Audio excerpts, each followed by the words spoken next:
Like a rock ricocheting off the water, so is the information floating through our universe. Information that screams for a creator. Since the beginning, whenever the beginning was, I wasn't there, so I don't know when God created the universe. 6,000 years ago, 6 million years ago. I wasn't there. I can't say for sure when God did it. The Bible mentions days, but we don't know if those were 24-hour days, 36-hour days, 7 days for a day, a month. We don't know that. So they could be, literally could be 24-hour days, or may not. I don't know that. I wasn't there in the beginning. God is not any less powerful if it took him, if he decided to make the universe take longer to make the universe, or take less to make the universe. He could have made the universe in 6 seconds, right? 1 second days, or a split second. God, we cannot put God in a box, because we don't know how long it took him to do that. Having said that, not for a second do I believe in evolution. I do believe in the evolution in this sense that between species, there's alterations. There's some mutations that happen, and where birds have different beaks, humans have different skin color, look a little different. So that kind of evolution I believe in. I don't believe that a dinosaur will turn into a bird, or I don't believe that a fish will turn eventually into some other land animal which turns into a man. That I do not believe in. Our planet, from a flowing of a river, to the trees, the air we breathe, to the flowers, to the animals living on this planet, to us, everything seems to be so perfectly made, almost looks like God made it. And that's what many scientists, many atheists will say. It looks so perfect, almost looks like God made it.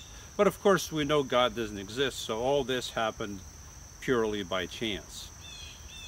If we look at the universe as a whole, the universe, for the universe to come into existence to begin with, all the right molecules, all the right atoms, all the right elements had to be there for the universe to be created.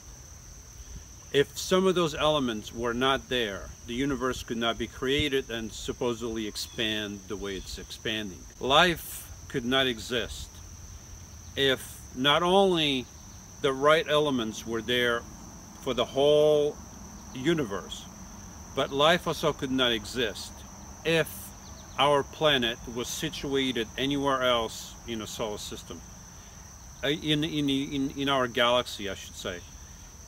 If we were any closer to the galaxy center, we would be bombarded by radiation of all kinds. Supernovas exploding. If that radiation were to be directed at our planet, all life on the planet would cease to exist immediately.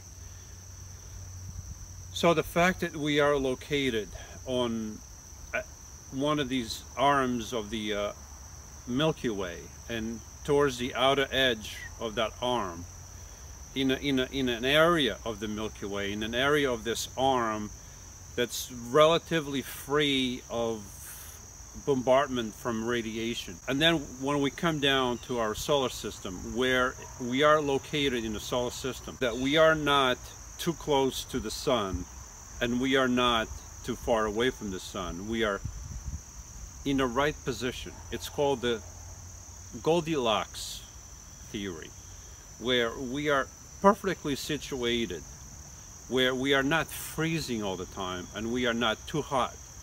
So life can exist, water can exist in the liquid form, and it's a perfect location.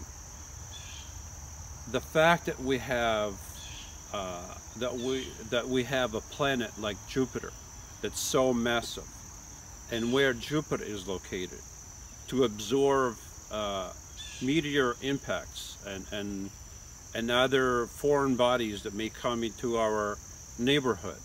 Jupiter is there to absorb all that junk. The fact that our sun is just the perfect age, and it's the perfect size, and it's the perfect type of sun. Our sun is a yellow sun.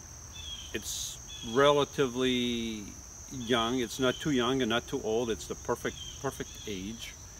And the fact that we don't have a dwarf sun, which would not give us the right light or the right living conditions, or we don't have a supergiant unstable sun.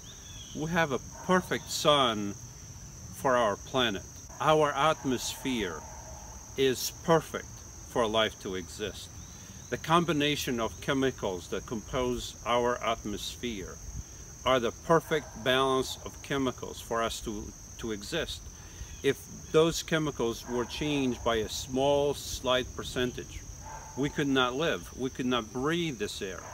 But the fact that it's just tweaked just right for us to live, it's amazing.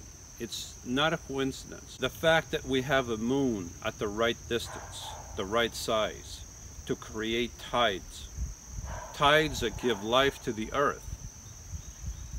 If that moon wasn't there, life would be pretty hard to exist.